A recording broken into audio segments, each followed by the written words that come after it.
సిరిగిరిపాలెం పాడు మాచర్ల ఇంకా 30 ఉందా? 20. ఇంక రోడ్డు బాగా మంచి రోడ్లు పడ్డాగా. నేను దేశంలో చాలా రాష్ట్రాలు తిరిగాను. ఇలా రోడ్లు అంటే ఇప్పటిదాకా చెత్త రోడ్లు వచ్చా మనం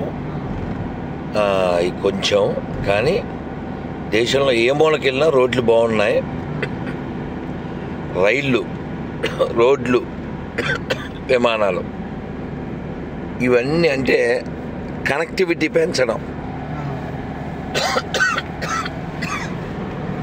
కనెక్టివిటీ ఎందుకు పెంచారంటే జనాలు దేశంతో అనుసంధానం కావడం కోసం. కానీ మన దౌర్భాగ్యం ఏంటంటే మన రోడ్లని, మన రైలుని మనకంటే బాగా ఈ దేశంలోకి చొరబాటుదారులు వచ్చేవాళ్ళు ఉపయోగించుకుని ఇప్పుడు మన తెలుగు రాష్ట్రాల్లో మొత్తం దేశం అంతా ఎక్కడ పడితే అక్కడ ఉన్నారు. మన ఎదవలో ఎవడ అద్దె ఎక్కువ ఇస్తే వాడికి షాపులు, ఎవడు ఎక్కువ డబ్బులు ఇస్తే వాడికి స్థలాలు అమ్మేస్తున్నారు.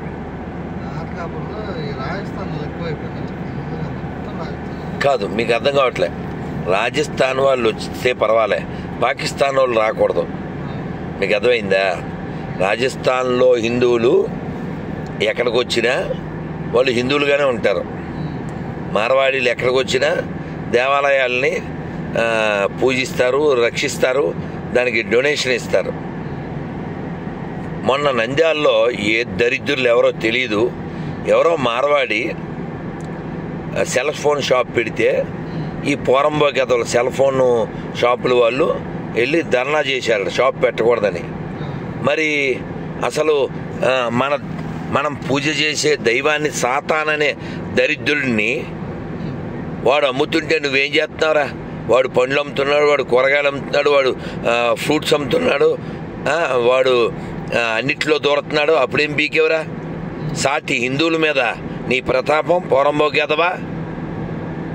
రాజస్థాన్ అయితే నష్టమేం లేదు, పాకిస్తాన్ వస్తే నష్టం కష్టం, ఆ తర్వాత మిగలం మనం. అర్థమైందా? హిందూ ఏ ప్రాంతం వాడైనా హిందువే, ఏ భాష వాడైనా హిందువే. కానీ ఖచ్చితంగా ఎడారి మతం 1 or 2 మనకు శత్రువు. అన్ని మతాలు సమానమని చెప్పు తీసు కొడతా. ఏ ఎదవైనా సరే నిరూపించండి, క్షమాపణ చెప్పి 10 లక్షలు ఇస్తా. అందుకని సాటి హిందువుని వేరే రాష్ట్రం అని, వేరే భాష అని నువ్వు అనుమానించడం చాలా ద్రోహం. వాడు మనం అమ్మ అనే ఆవిడ కోసుకు తింటుంటే వాడి దగ్గర కొంటావా? నువ్వు వాడి దగ్గర తింటావా? వాడు ఉమ్ము వచ్చా పియ్య గలుపుతుంటే సిగ్గులే. కాబట్టి రాజస్థాన్ వస్తే నష్టం లేదు, పాకిస్తాన్ వస్తే చాలా ప్రమాదం.